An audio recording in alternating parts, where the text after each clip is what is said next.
Well, hello, everyone, and thank you for joining us today.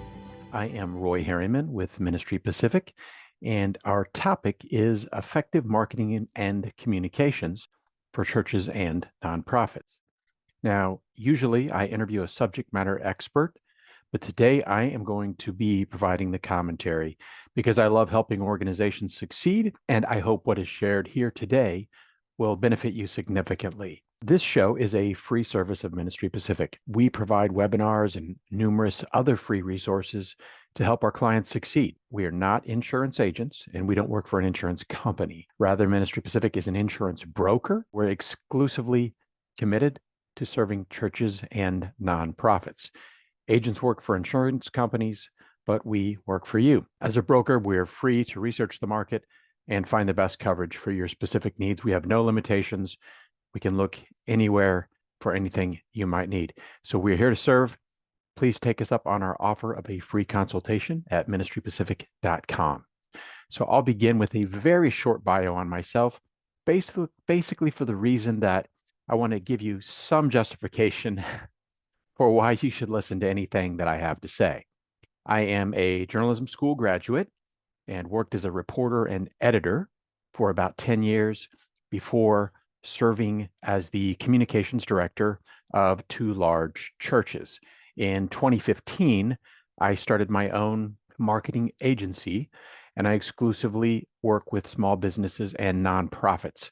In addition, I served 12 years on the board of the International Association of Business Communicators in Kansas City, and I am currently on the board of the Social Media Club of Kansas City. So enough about me. Now let's focus on you. I am going to fade behind the screen for a while because I have some visuals to share. Effective marketing communications for churches and nonprofits. So my goal is to lay out a process to guide your efforts. So wherever you're at in your communications ministry, there'll be something here today that will be applicable to you. Before we talk about what to do, I want to talk about what to avoid. And that is what I refer to as, and others coined this phrase, shiny object syndrome, or SOS.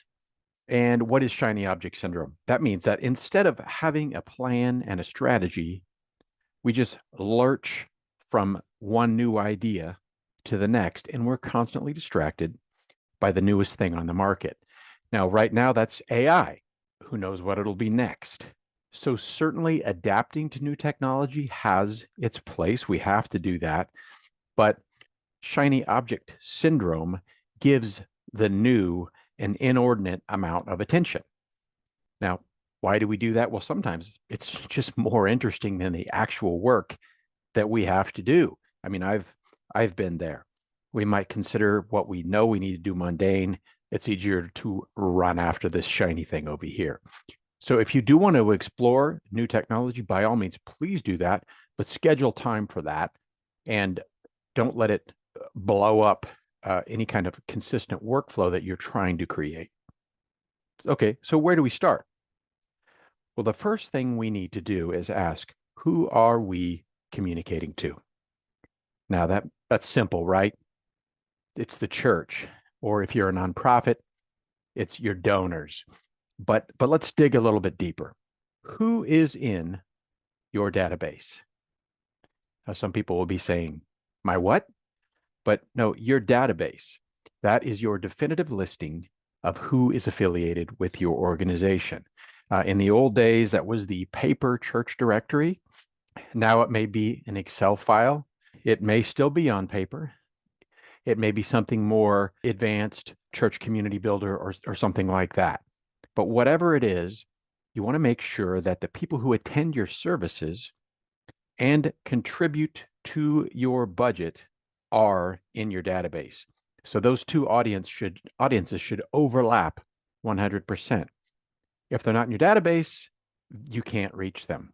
How do you know if your information is effective? Well, how many people are in your organization versus how many people are in your database? Do you get bounced emails? Do you get returned postal mail? So like it or not, our database is our most important asset when it comes to communicating with people, because we can't communicate to people who we're not connected to. So someone needs to champion that database, to protect it, and to keep it updated. We don't really like to be bogged down often, especially if you're a creative type person. We don't like to be bogged down with administrative details, but this is foundational. I mean, someone who is excited about building your home, but skimped on the foundation because it was boring, is setting themselves up for failure. Isn't that right? So no matter how cool our communication looks, if we don't send it to the right people, it's not going to be effective. Making sure our database is updated and accurate is not, unfortunately, a one-time event. This is something that needs to be done on a continual basis. I suggest this, and some people may chafe at this, but I've seen it work. I've done it myself. And that is, you want to find out if you have the correct information about people or if they even exist in your database. Take some time in a church service, or if that's not applicable to you, in a meeting, pass out a paper card to everyone, stop everything, and set aside 3 minutes for them to fill out the card, pass it in, and then enter that data or update that data. Now, you can give them an alternative, and that is you could give them access to a digital form they could fill out, but everybody needs to at least have access to that card so that you can get the information done. Now, this may be something that you have to do every 6 months. It really is going to be dependent upon your organization and systems that you have in place. But if you don't have a system, this will work, as antiquated as it may sound. And have them turn in the card right then. Take action. I've never had any complaints about this, and it is helpful to get phone numbers, emails, even postal addresses updated so that we can communicate with the people who we want to reach. In addition, you're going to want a process that gets guests and new donors into your database. There's lots of ways to do that. You just have to do it. Now, we've moved on from who we're communicating to the actual communication itself. No matter what type of communication it is, we need to ask ourselves, what exactly do I want people to do as a result of this communication? It could be an email, it could be a video, it could be a social media post. This can also be referred to as the call to action. So what am I asking people to do? And this needs to be extremely clear. We love to be creative. Sometimes we love to use all kinds of flourishes, whether that be graphic design or writing. There's nothing wrong with that as long as it all points to the call to action. Again, this may be something that seems like it's a simple question, but experience says it's not. And it's usually a question that is not asked. We just start doing stuff. What is it that we want people specifically to do? I've talked to pastors and others about this, and I was speaking with a pastor about communicating from the pulpit. And I said, the goal needs to be, when you step up to the pulpit, you need to have in mind what exactly you want people to do or think or say as a result of what you're communicating. And his response to me was, I have no idea. And I think I appreciate the honesty of that answer. And I think that's where a lot of us are at sometimes. So being clear, what do we want you to do? The fewer things that we ask people to do, the more likely they are to actually do something. It's challenging enough to get people to act.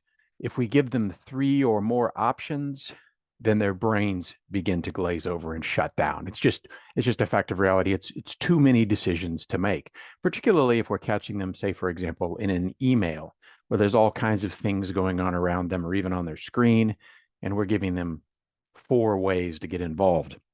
I think as people involved in ministry or nonprofit causes, we love options. We love choices. It makes us feel good, but it's not effective. So if possible, ask people to do one thing. If you need to ask them to do other things, send another communication later and focus on one thing. What could those things be? They could be register for an event, donate, share this content on social media, volunteer, invite a friend. Again, we want to keep things succinct and effective. In addition, whatever it is we're asking them to do, let's make it easy for them to do. Don't send an email asking people to register for an event in the lobby at church. Obviously, that's not where they're at. You want them to be able to click that button and get that done now. If they need to register and pay for an event or a trip, make sure they can do both of those things simultaneously. I've seen separated systems. A lot of times you just don't get paid and you take a loss. Who are we communicating to? What do we want to say to them? How will we communicate? I am not going to tell you how to communicate because to do so would be very presumptuous of me. Everybody who's listening today has a very unique situation, a unique set of resources, and there's simply not a one size fits all. But what we can do is start by taking an inventory of what already exists for our organization. So, for example, a website, a YouTube channel, social media channels. Do you have an email client such as MailChimp, which allows you to send bulk emails without triggering spam filters? Make a list of those things. That is probably the easy part. The next part is the hard part, and that is find out who manages those accounts. It's not okay to say, I have no idea what those crazy teenagers are doing over there with the church's TikTok account. We would not ever say, I have no idea what those crazy teenagers are doing with the keys to the church van, right? There is a definite correlation here. It's keys to what people are saying and the impression that they are giving the watching world about your organization. Questions to answer. Does anyone on the church leadership team have login credentials to any of the social media, website, email client, video accounts associated with your church? If church leadership does not have login credentials and ownership or administrator roles of those things, that needs to be remedied immediately. And this may be a messy process. Often what happens, particularly in free-spirited church and nonprofit environments, is people go out and they just start starting stuff. And what happens is at some point you want to use your Instagram account, and the college student who started it 7 years ago is no longer with your organization, and you contact her and she has no idea what email or password she used to log in to that account. And even if she does, often there are security protocols that will throw up a wall that will prevent you, at least for a while, from being able to access that yourself. So start now, get a hold of your passwords. They are the keys to your communication. Manage those. This is really a function of leadership. We would never say, I have no idea who I gave the keys to the church building to, but I just handed out a bunch of keys. That actually happens often, right? I'm sure I've seen it happen, and then we have to change the locks on the door. So it's better to be zealous, I should say, joyously zealous about making sure that we can access these tools to use for good. So as we're making this inventory, we may realize some of these tools are antiquated or we're never going to use them and we want to get rid of them. That may be another benefit to taking this inventory. So I told you I'm not going to tell you what tools to use. Now I'm going to go back on that and I'm going to say one tool that everyone should use is your Google Business Profile. Now, you're not a business. You're either a church or a nonprofit if you're on this call today, but Google Business Profile is what the tool is called. You may not be familiar with this terminology, but I am sure you have used it when you're shopping or dining, even though you may not know its name. So here's an example. This is the church that I am a member of in the Kansas City area. And you can see I simply typed in the name of the church, Man of Fellowship, and it pulls up the church. Website breaks it down, pulls up social media. But then over on the right side of the screen, we see the Google Business Profile, which includes a great deal of information about our church. Any photos that we've uploaded, if you haven't uploaded photos, usually there's a picture taken by a Google contractor who drives by. So add your own picture as opposed to letting them use that crummy one. Other photos you've added, a Google map to your location, your address, reviews that people have left, your website, directions, your hours. You can also regularly post updates on this account. A lot of people don't know that. This is free and it's run by Google, one of the most, if not the most powerful communications corporations in the world. And we need to take advantage of this. Apart from our website, this Google Business Profile is your definitive online presence. If you didn't create a profile or no one in your organization did, sometimes Google will automatically create a profile for a public organization or a business. So if that's you, if it's out there, but no one created it, you have to go through a process of claiming that. So just understand that you'll need to do that. Here's the hard part about the Google Business Profile, and this comes up, I would say, more than half of the people I've worked with, clients I've worked with, someone at some time, at some point in time, set up their profile, and no one knows who set it up. No one knows what email address is used to access that profile. It's lost to history. So again, we're back to the keys scenario. Don't give out the keys without knowing who has the keys, and make sure you keep a set for yourself. The reason that the profile is so important is, as I said, next to your website, it is your definitive online presence. It's where you list everything about your organization. In addition, people rate your organization. As you can see here, Manna Fellowship Church, 45 Google reviews, 4.9 rating stars. Very thankful for that. I'm glad our church has been able to be an encouragement. You want to be able to respond to those reviews. Well, why would you want to do that? First of all, we want to thank people who say, this church really put a spring in my step. It helped meet a need in my life. It helped my family. We want to say thank you. Thanks for the opportunity to serve. That's just good manners. Second of all, you are going to get some negative reviews because that's the way the world is. Now, why would you publicly argue with someone who leaves a negative review? Well, first of all, you shouldn't do that. If there's any way to address the person who left the review privately, that's great. Even maybe if you can resolve the dispute, maybe even ask them to take the review down. But often that's not going to be a possibility.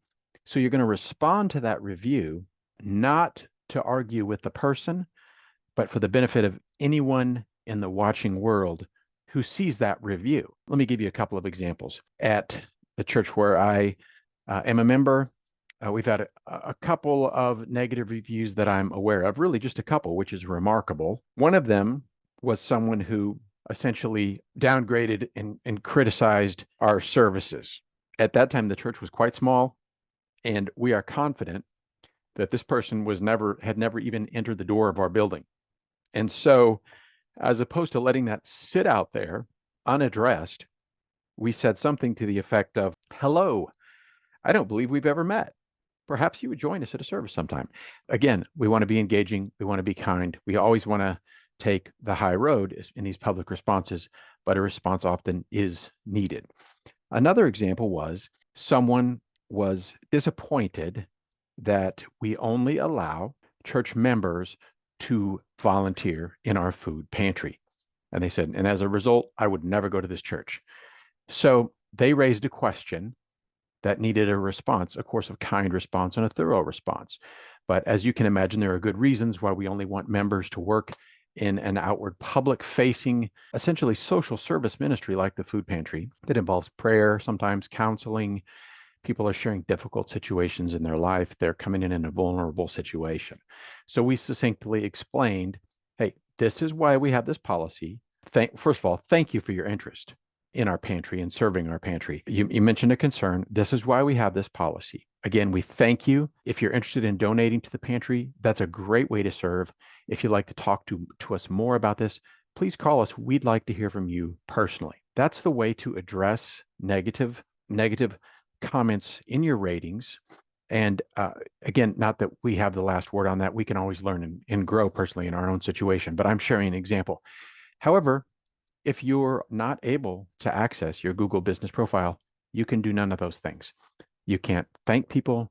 You can't respond to critique. Sometimes this is like some detective work, and I don't have time to get into it today, though feel free to email me if you're in a jam on this situation, because it's worth having this done right. So your assignment is, if you do not have the keys to your profile, get those keys, first of all. Then once you have the keys, once you can access your Google Business Profile, you want to build a team. So it is not just a singular person who holds the fate of your Google Business Profile in their hands. As you can see, this is a modified version of our access panel. So we have 4 different accounts associated with this. So if someone ghosts, we can still get in and work on the account. So a diversity of administrators makes for a better continuity of keeping not only your Google account, but all of your accounts active. The last thing I was going to say about the Google Business Profile is Google, one of the world's largest companies, is offering to introduce you to the world for free. So how much would you have to pay for that, right? So think about that. Make the most of this tool. I'm not a stockholder in Google. I'm just saying use these free resources because it's an expensive world out there. Next up, we have unlimited ways to communicate with people. I am confident, even someone who works in the communications industry, that there are many things I've yet to hear of. So since we have so many ways to communicate with people, should we try to do them all? I think you know what I'm going to say, and especially with the focus on simplicity and clarity that I've talked about here today. We can't possibly communicate effectively using texting apps, email, WhatsApp, Facebook, Instagram, Twitter, now called X for some strange reason, YouTube, TikTok, your website, your Google Business Profile, and on and on and on. Very few organizations, except for those who have a huge staff devoted to communications, can effectively and communicate with excellence on all of those profiles. So what do you do? Communicate in the format that will reach the majority of your audience. Not every audience, but your unique audience. I could say, well, I'll communicate with them the way I prefer to be communicated with. I mean, that's great for me, but it's not great for everyone else. So we have to find out what our constituents, our members, our donors, how do they like to be communicated with? What are they most likely to respond to? How do you do that? How do you find out? You ask them. Again, this sounds probably anachronistic, but pass out a card with a bunch of options and boxes to check. On this one, you don't even necessarily need contact information. You just want to know people's preferences. If you find out that the vast majority of your congregation prefers to be communicated to through Reddit, I'll be shocked. But you will find out how they will want to be communicated to. Very likely it's going to be texting or email are going to be up at the top, followed perhaps by Facebook.